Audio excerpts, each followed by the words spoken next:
Hello everyone, this is Edray1416 here with a very interesting video about the rise of the flea market. As you very well know, I'm a huge advocate for the flea market. Before malls, Walmart, and before Radio Shack, flea markets were the shopping centers of America. Sure, you had department stores in big places like Sears in Chicago, JCPenney in Wyoming, and Macy's in New York. But every place else, the majority of shopping centers were indeed flea markets. This didn't just appeal to the poor people of America, but even farmers shopped at the flea market. Heck, men bought tools and car parts at the flea market to fix their own cars. And this was before the advent of AutoZone, Pep Boys, etc. Women went to flea markets to buy clothes. Kids went to flea markets to buy toys. Today, the shopping landscape at flea markets have changed quite considerably thanks to more choices. Now, there was a time when flea markets were struggling due to multinational corporations offering quality services to customers. Malls, Walmart, and Kmart were good places in the 1980s and 1990s. However, the quality goods these places provided went downhill when these companies switched from American-made goods to foreign goods in an effort to save money. Today, the foreign goods that people still buy are of low quality and they've become pretty expensive. Meanwhile, American-made goods are still ignored, and yet they've become profitable in local areas. There are a lot of things that cause the flea markets to rise for the first time in nearly 20 years. In this video, I will walk you through on these examples. Here we go. Why are flea markets booming in America? Number 1. Buying goods at a store are expensive. The average DVD in stores range from $10 to $30. It also depends on the quality of the DVD and whether or not the set has a compilation of DVDs. For example, you can buy a brand new DVD for $20 at Walmart or $30 at a department store. You know why DVDs are expensive? In certain markets, if you buy a DVD from a distributor has to make a profit. So even in wholesale, the company has to pay the distributors so they don't go out of business. In turn, the company has to raise the price to a certain level so the company can make money. So here are the steps. The manufacturer of the DVD sets a price very low. Then the distributor acts as a middleman of the market. Then the company receives the goods, and that's why brand new DVDs on shelves cost a lot of money. Today, you can buy a DVD regardless of whether they are brand new or used at the flea market for $1 to $3. Heck, I bought a Super Size Me DVD brand new at my flea market for $1. That's how you can afford entertainment on a tight budget. Other goods you can buy for less are tools like screwdrivers, hammers, ratchets, sockets, and garden tools.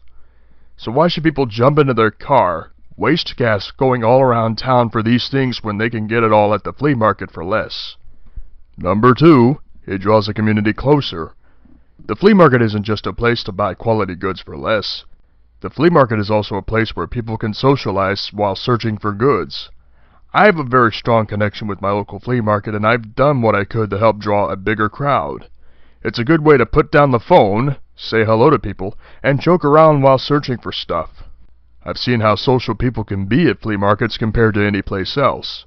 Whether it's people searching for tools, retro video games, or even quality clothes for dirt cheap. So for you people that are socially isolated, why not go to your local flea market and try socializing with people on the weekends? It may help you become more confident in networking. Number 3, it allows small businesses to exist on a shoestring budget. There are 2 examples from a flea market that I can give right off the bat. Evelyn's Odds and Ends started in 1990. Back then, the majority of shoppers were World War II veterans looking to get everything they need on a shoestring budget. So it has served Vidor, Texas well for 27 years. Pop's Pokemon store has been in business at the Vidor Flea Market since 2002. This man specializes in numismatics, card trading, and electronic gaming. The flea market was the reason why Respawn Gaming was launched before permanently settling in Lumberton, Texas. So yes, the flea market is a great place to start your business on a shoestring budget rather than having to take out a loan, adhere to numerous guidelines, etc. Do you really want to risk going in debt for a mainstream business when you could start on a shoestring budget and work your way up for the first 6 months? Also, depending on where you live, if you have to pay sales taxes vending at your local flea market, the taxes would not be so high as if you operated your business on the main street. So for the youngsters watching, if you are on a shoestring budget and you need clothes, go to your local flea market. Some places, you can get dress shirts for dirt cheap, suits on a $10 to $40 budget, slacks for $3 or so, etc. If you want toys, go to your local flea market. If you want retro video games, go to your local flea market. Odds are that one place will sell Nintendo, Sega, Atari games, etc. If you want DVDs or VHS tapes for cheap, flea market is the place to go. For you numismatists watching, go to your local flea market. I've seen more numismatists at flea markets than fairs, professional coin dealers, etc. Plus, buying silver coins at the flea market saves you money while cutting out the middleman. Of course, the main attraction of flea markets are antiques, ceramic sculptures, flower pots, belt buckles, knives, and even books.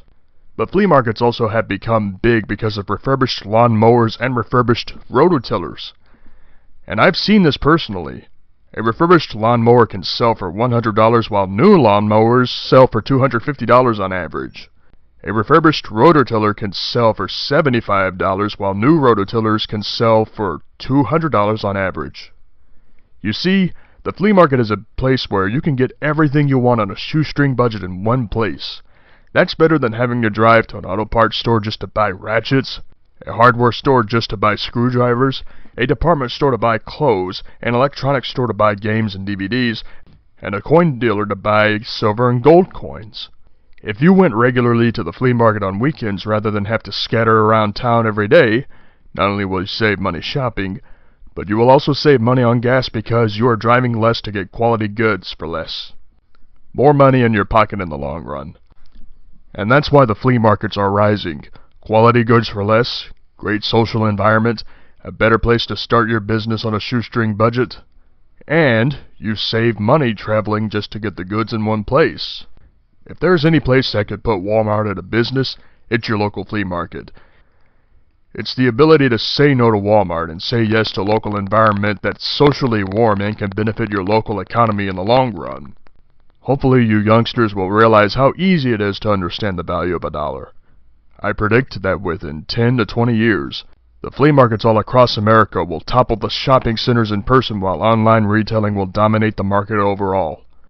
It's time that America rises from the social conformity that has plagued the country for 40 years and go back to basics. Department stores are dying, and in a decade or so, grocery stores will be on the decline. Anyway, I'm Edray, and I'm out of here.